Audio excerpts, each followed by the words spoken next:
Perkenalkan, nama saya Joy Rafeli Sahe dengan NIM 210211060189. Di sini saya akan mempresentasikan sistem operasi dengan materi manajemen proses.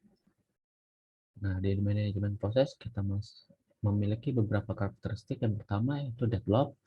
Nah, deadlock adalah keadaan di mana sejumlah permintaan yang tidak bisa dijalankan oleh scheduler karena permintaan-permintaan tersebut saling tunggu-menunggu. Deadlock adalah masalah utama dalam penggunaan data secara bersama-sama. Pada sistem basis data terdistribusi sering terjadi deadlock antara transaksi. Nah, terutama pada sistem yang mencegah konkurensi kontrol berbasis locking, deadlock terjadi karena proses yang satu menunggu sumber daya yang sedang dipegang oleh proses lain yang sedang menunggu sumber daya yang sedang dipegang oleh proses tersebut. Jadi deadlock adalah deadlock adalah sebuah proses yang memerlukan satu sumber daya atau bisa lebih mengalami penundaan ataupun menunggu sumber daya yang digunakan oleh proses yang lain. Nah, ini contoh gambar deadlock. Yang pertama, kita masuk ke bagian penanganan deadlock. Satu, pengabaian. Maksud dari pengabaian di sini adalah sistem mengabaikan terjadinya deadlock dan pura-pura tidak tahu kalau deadlock itu terjadi. Dalam penanganan dengan cara ini dikenal dengan istilah ostrich algorithm. Pelaksanaan algoritma ini adalah sistem tidak terdeteksi adanya deadlock dan secara otomatis mematikan proses atau program yang mengalami deadlock. Kebanyakan sistem operasi yang ada mengadaptasi cara ini untuk menangani keadaan deadlock. Cara penanganan dengan mengabaikan deadlock banyak dipilih karena kasus deadlock tersebut jarang terjadi dan relatif rumit dan kompleks untuk diselesaikan, sehingga biasanya hanya diabaikan oleh sistem untuk kemudian diselesaikan masalahnya oleh user dengan cara melakukan terminasi dengan menekan Ctrl plus Alt plus Del atau melakukan restart terhadap komputer. Yang kedua yaitu pencegahan. Nah, penanganan ini dengan cara mencegah terjadinya satu karakteristik deadlock. Penanganan ini dilaksanakan pada saat deadlock belum terjadi pada sistem. Intinya memastikan agar sistem tidak akan pernah berada pada kondisi deadlock. Nah, selanjutnya ketiga, penghindaran. Proses harus menyatakan seluruh sumber daya maksimum yang dibutuhkan sebelum eksekusi. Nah, ketika eksekusi berlangsung, proses meminta sumber daya yang diperlukan hingga batas maksimum yang dinyatakan di awal. Proses yang menyatakan kebutuhan melewati kapasitas sistem tidak akan dieksekusi. Yang keempat yaitu pendeteksian dan pemulihan. Nah, pada sistem yang sedang berada pada kondisi deadlock, tindakan yang harus diambil adalah tindakan yang bersifat represif. Tindakan tersebut adalah dengan mendeteksi adanya deadlock, kemudian memulihkan kembali sistem. Proses pendeteksian akan menghasilkan informasi apakah sistem sedang deadlock atau tidak, serta proses mana yang mengalami deadlock akan dibahas secara lebih dalam. Nah, lanjut ke bagian 2, yaitu live lock. Live lock adalah suatu kondisi yang terjadi ketika dua atau lebih program mengubah keadaan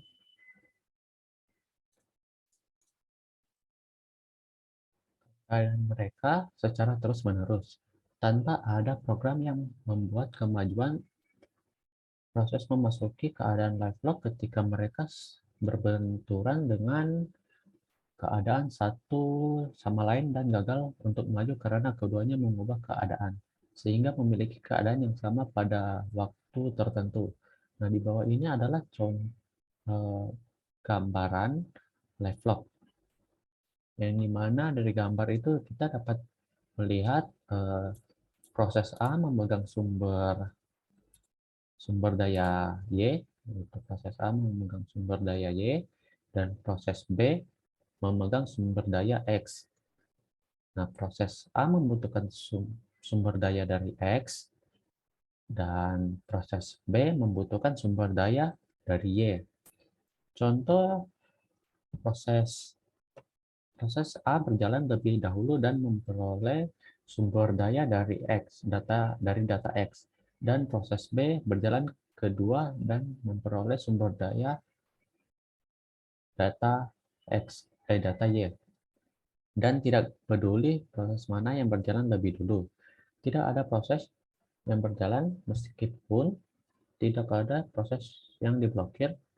Mereka menggunakan sumber daya CPU tanpa membuat kemajuan apapun, tetapi mereka juga menghentikan blok pemrosesan apapun.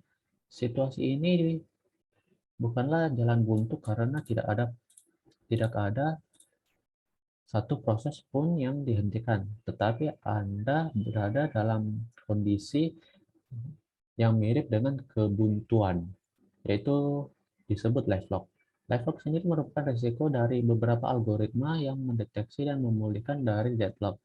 Jika lebih dari satu proses mengambil tindakan, pendeteksian oleh algoritma berulang kali dapat memicu deadlock. Hal ini dapat dihindari dengan memastikan bahwa hanya satu proses dalam tanda kurung dipilih secara acak atau dengan prioritas yang mengambil tindakan. Lanjut ke bagian ketiga, yaitu starvation.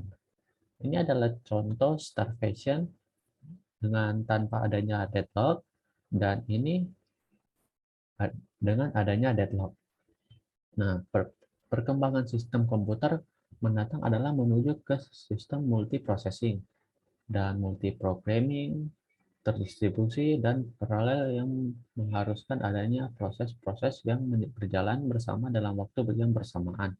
Hal demikian merupakan masalah yang perlu diperhatikan dari perancang sistem operasi. Kondisi di mana pada saat eh,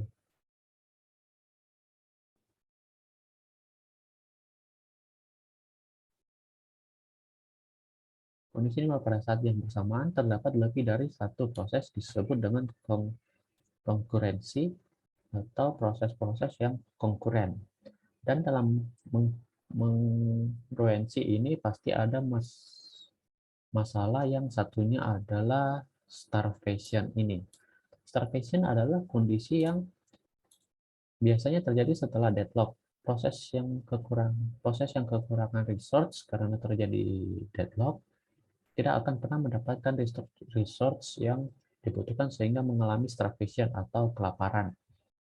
Nah, ini karena adanya deadlock. Dalam kasus di atas dan gambar ini, antrian di sebelah kiri menunggu antrian di sebelah kanan untuk mengosongkan jembatan atau resource.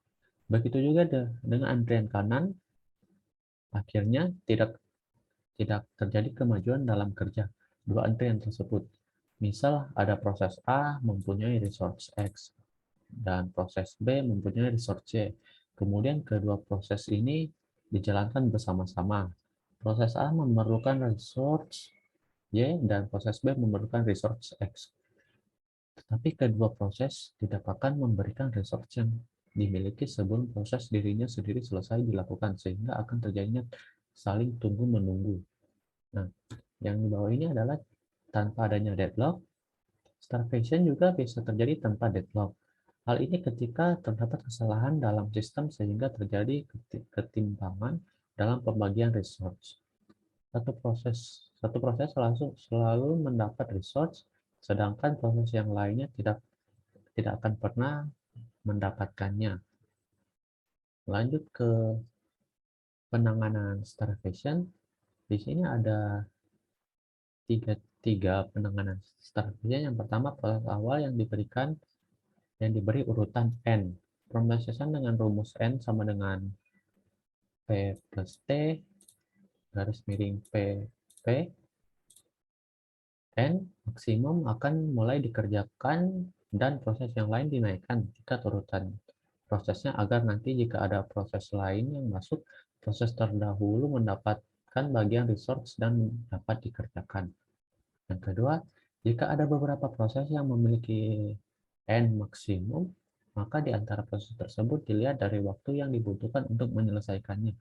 Jika masih sama juga, maka dilihat dari waktu kedatangannya. Nah, yang ketiga adalah round robin. Proses yang akan dimasukkan ke dalam antrian menurut proses kedatangannya. Dalam penyelesaian, suatu proses tidak akan langsung selesai jika waktu yang dibutuhkan melebihi waktu kuantum yang diberikan. Waktu kuantum adalah waktu yang diberikan untuk menyelesaikan suatu proses. Nah, ketika suatu proses telah mencapai batas waktu kuantum, sisa dari proses tersebut dikembalikan ke antrian paling belakang dan resource dipindahkan ke proses selanjutnya. Dengan cara ini, semua proses yang mengantri akan mendapatkan resource secara bergantian, atau tidak ada proses yang memonopoli resource-nya, sehingga semua proses dapat diselesaikan. Nah, demikian penjelasan saya mengenai manajemen proses. Terima kasih.